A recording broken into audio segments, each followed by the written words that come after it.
Maduro offered everything in his country, all the natural resources. He even recorded a message to you in English recently, offering mediation.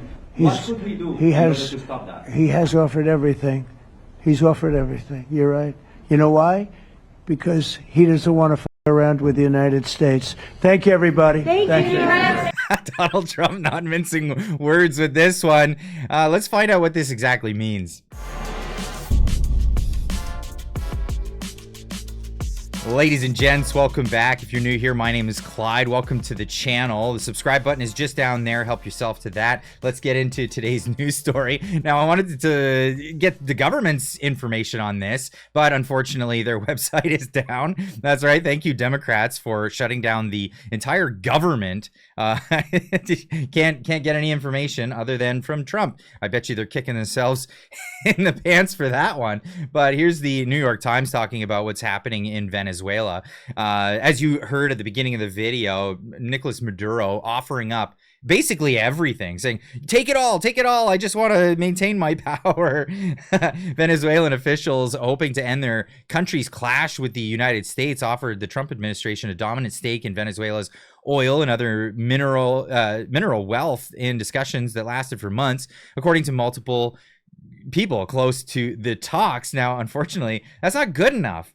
See, Donald Trump wants a free country down in Venezuela for the Venezuelan people. They have elections. They had an election, and it wasn't won by Nicolas Maduro. In fact, it was won by Maria Corina Machado, who just won a Nobel Peace Prize for her role in all of this. And she even put this out on X when she won the Nobel Peace Prize, saying, this recognition of the struggle of all Venezuelans is a boost to conclude our task to conquer freedom.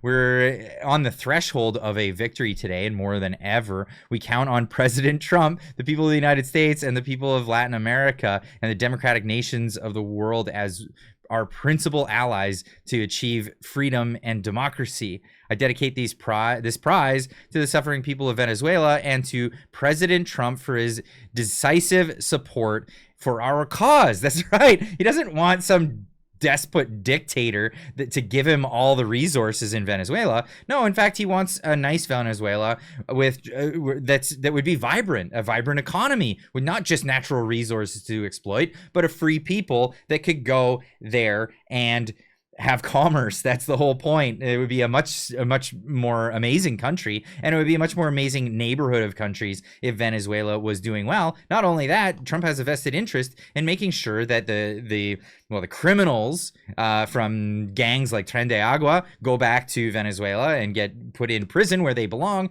Not only that, but illegal migrants in America from Venezuela then can go home to a safe country. It would be a win-win for everybody. Now, Donald Trump himself put a $50 million reward for the arrest of Venezuelan leader, de facto leader, despot dictator Nicolas Maduro. This was in recent times, but it's escalating. It's been escalating for months and months and months. We saw the boats that have been shot down. We saw all the incidents there, and stories being broken. Trump administration authorizes covert CIA action in Venezuela. Development comes as the U.S. military is drawing up options for President Trump to consider, including possible strikes inside the country. Now, the press conference yesterday broke this question happened. This was in the Oval Office. Does the CIA have authority to take out Maduro? Oh, I don't want to answer a question like that. That's a ridiculous question for me to be given. Not really a ridiculous question, but wouldn't it be a ridiculous question for me to answer? But I think Venezuela is feeling heat, but I think a lot of other countries are feeling heat too.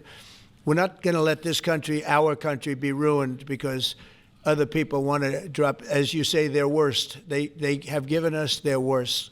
They've loaded up our country with prisoners, with mentally ill people that are seriously ill, criminally ill, and we're not going to take it. And so, I mean, it's just one of those things. And I can tell you, we've taken care of the sea. There's nobody, and we're watching. We're watching.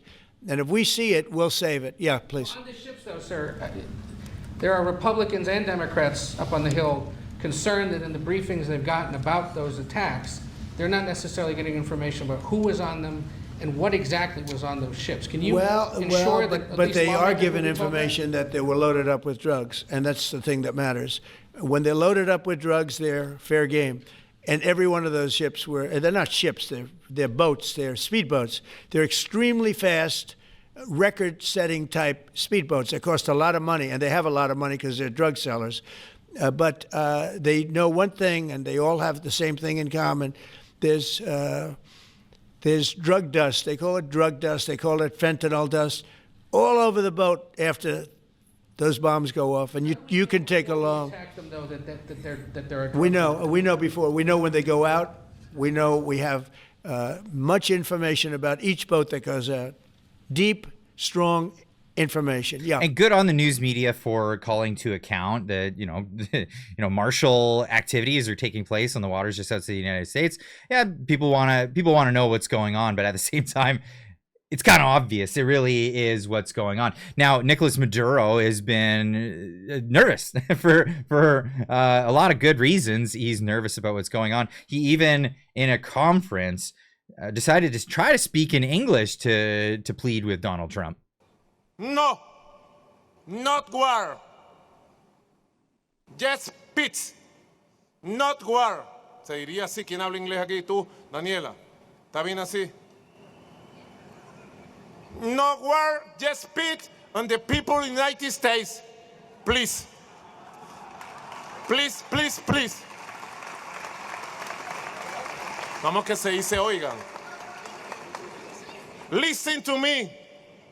Not war, just peace, the people United States. Yay, whatever. But he could step down and allow the rightful president of the country take the place.